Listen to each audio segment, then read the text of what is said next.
Messenger থেকে call যায় না, মেসেঞ্জার থেকে কাউকে কল দিলে ডিড নট অ্যানসার এই লেখা চলে আসে। তাহলে এই সমস্যা কেন আসে, কিভাবে সমাধান করবেন এই ভিডিওটি থেকে জানতে পারবেন। অনেক সময় হঠাৎ করে দেখা যায় আপনি মেসেঞ্জার থেকে কাউকে কল করতেছেন, সে কল রিসিভ করতেছে না, কিন্তু বারবার ডিড নট অ্যানসার লেখাটি চলে আসতেছে, মেসেঞ্জার থেকে কোনো রকমভাবে কল যাচ্ছে না।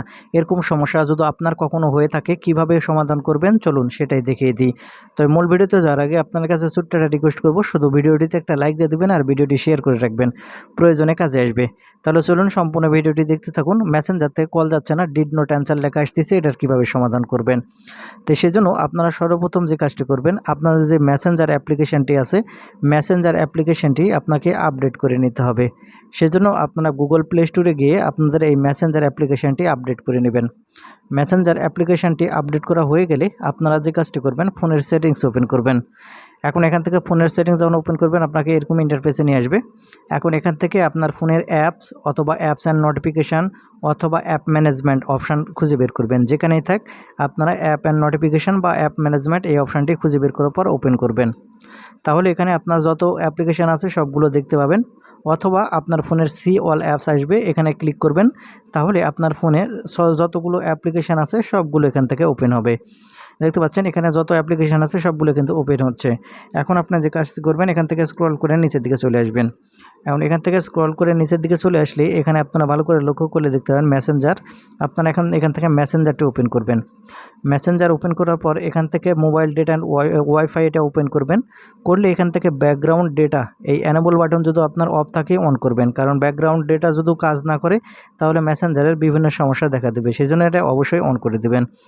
এটা করা হয়ে গেলে আপনারা এখন মেসেঞ্জারটি ওপেন করবেন। আমি এখন এখান থেকে মেসেঞ্জারটি ওপেন করে নিচ্ছি। মেসেঞ্জার ওপেন করার পর আমি আপনাদের একটা বিষয় দেখাই, আপনারা এই বিষয়টা দেখলে ভালো করে লক্ষ্য করে দেখলে আপনারা বুঝতে পারবেন। সেজন্য দেখেন এখান থেকে আমি একটা আইডি ওপেন করে নিলাম। এখন এখান থেকে আমি একটা আইডি ওপেন করে নিয়েছি। আপনারা এখান দেখেন, এটা আপনারা ভালো করে দেখলে বুঝতে পারবেন ডিড নোট লেখাটি কেন আসে।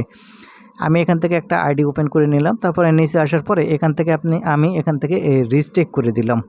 এখন এখান থেকে যে রিস্টেক অপশানটি আছে, এই রিস্টেক অপশানটি এখানে আমি এখন ক্লিক করলাম।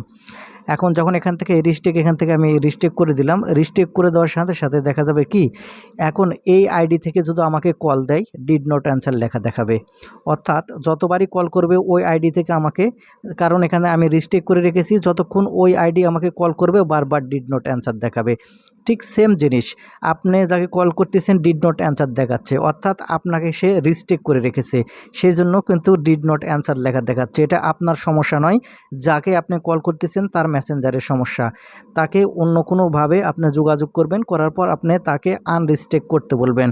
যখনই সে আপনাকে আনরিস্টেক করতে বলবে করে দেবে, তখনই আপনি তার মেসেঞ্জারে যখনই কল করবেন কল যাবে, আর ডিড নট অ্যানসার লেখা দেখাবে না। আশা করি আপনারা বুঝতে পেরেছেন কিভাবে ডিড নট অ্যানসার যদি আসে এটার সমাধান করতে হয়। ধন্যবাদ ভিডিওটি দেখার জন্য।